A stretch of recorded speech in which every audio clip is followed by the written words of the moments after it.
The disappearance of Carla Corley is still an open case in Birmingham after more than 30 years. It is one of the oldest unsolved missing persons cases in Birmingham, but now one of the missing girl's relatives says closure may be closer than ever. WIAT 42 News reporter Mike McClanahan has the story.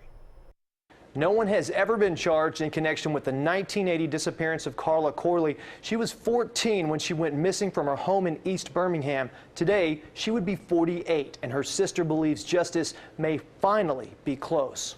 34 years. August the 8th was 34 years. And it's time. It's time. She deserves justice, and so do these other families. 14-year-old Carla Corley vanished from her family's apartment in the Eastwood Projects back in 1980. Police say her mother awoke to find furniture overturned, the door open, and Carla gone. Her sister quickly began to suspect the worst.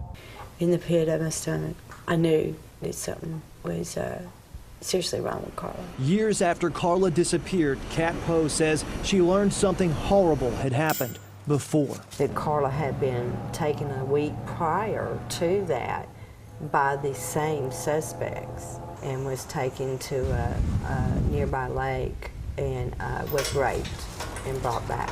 And that would have been 18 years after the fact that we were given that information. It was very traumatic and painful to realize in 1980, had we had that information of what we could have done with that, Carla was thrown away like a discard of one of their beer cans.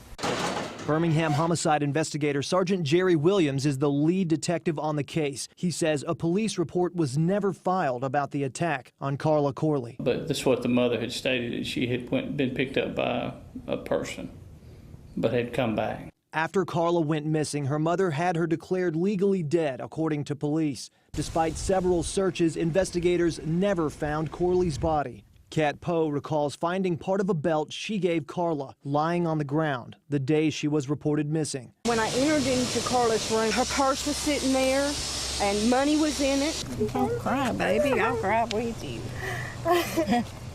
No, I knew Carla. We ran into a former neighbor at the scene, Peggy Miller, who told us she never believed that Carla ran away.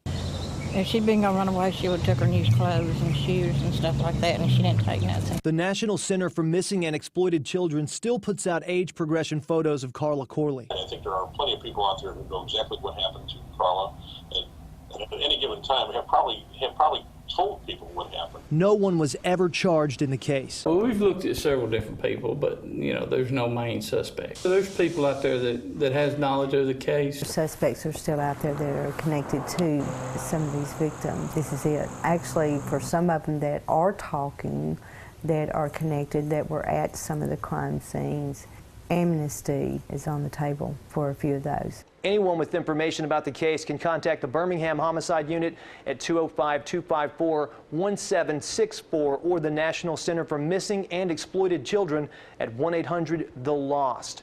Mike McClanahan, WIAT 42 News, coverage you can count on.